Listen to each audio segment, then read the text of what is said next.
Hello everyone, welcome back to the shack. If this is your first time on the channel, my name is Ben, amateur call sign K0BJJ, and this is Spotter Jutting Amateur Radio, where we do storm spotting and amateur radio.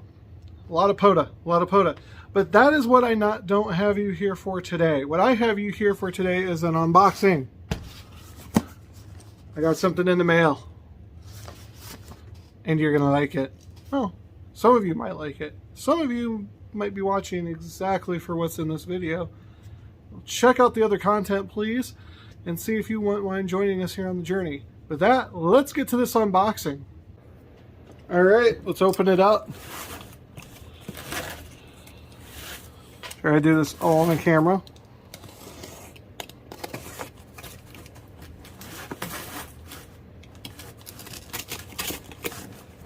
Really bad camera angle, so I'm having to hug this camera a little bit.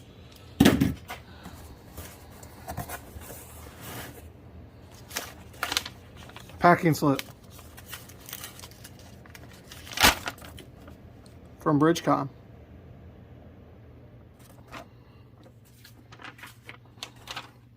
Packing peanuts, which we'll put in this Gigaparts box from Bridgecom.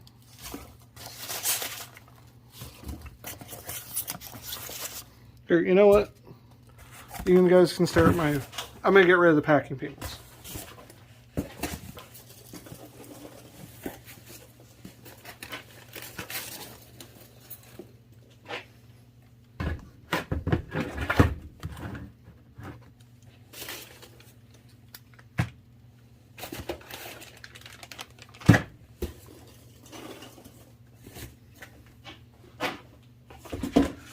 That is right, everyone.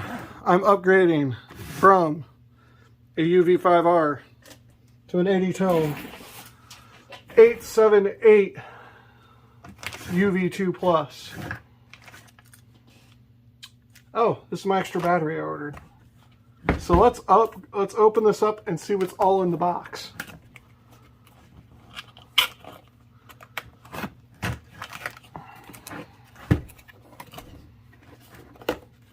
An AnyTone sticker. Books.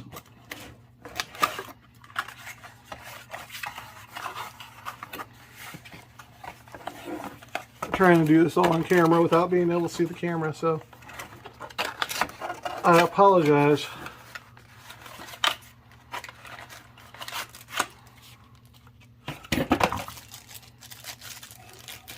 Now, I have used some AnyTone 878s in the past. There we go. Looks like the spring protectors half off. Programming cable. We'll use that here in a bit. Wire connector. The back of the battery. Charger. Lanyard.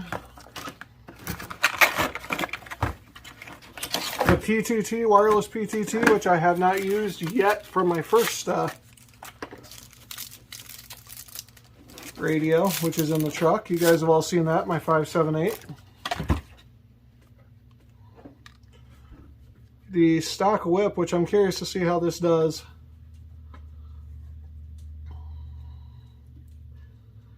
Due to the fact that I've already ordered the upgrade. You'll see that in a future video. I hope I'm on camera right here.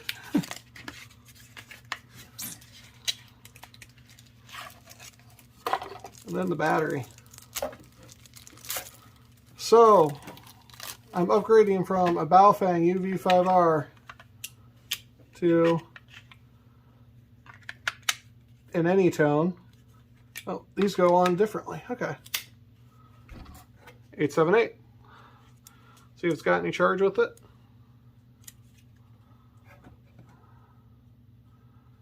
Awesome. Well, I guess the only thing to do is, well, hook up the CPS, which I've already downloaded, and give it a shot. So I will bring you back when we're doing that. All right, everyone, I got the CPS working. It was a little bit more of a pain than I thought it was going to be. So if you ever have to upload from want your frequencies from a 578 to an 878, you have to first export them and then import them. I learned that the hard way. I did quickly make a contact on the Neaton 2-meter repeater. This radio is loud. I could leave this in the kitchen and probably hear it in the bedroom loud. I could probably leave it down here, and if it receives something, I would definitely hear it upstairs. So that being said, I'm not going to give a full review. I am definitely glad I upgraded. I ordered the upgrade to the rubber ducky. If I had I could put my Abri on this, and it would probably work fine. But we're going to try a different HT antenna for this, and some of you know what it is, some of you don't.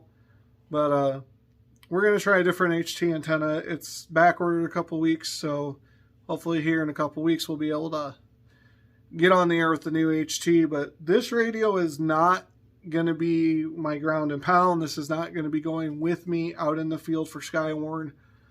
This radio is going to be if I need to go out to go out to the 911 and we need DMR, because during Skywarn we do need DMR to talk to the National Weather Service. I can bring this in the hotspot and I can talk to National Weather Service on DMR. This radio is for if you see me sitting behind a table doing recruiting and I want the nicer looking radio. I'll get it up where you see it, guys. The nicer looking radio out there. That's what this is for. I wanted to play with DMR more in the house. I got to get the hotspot linked up to the internet in here. Right now it'll go to my phone. If I fire up my phone hotspot, it'll go. But I rather it just go off the house. I can hardline it in, have no issues. That being said, that's what this is for. This is the hanger queen. This is going to stay around the house unless I need to, like I said, it's a showpiece. It's a usable showpiece. It's a showpiece, and if we get in a situation where Aries needs DMR and I cannot be in my truck, that's what this is for.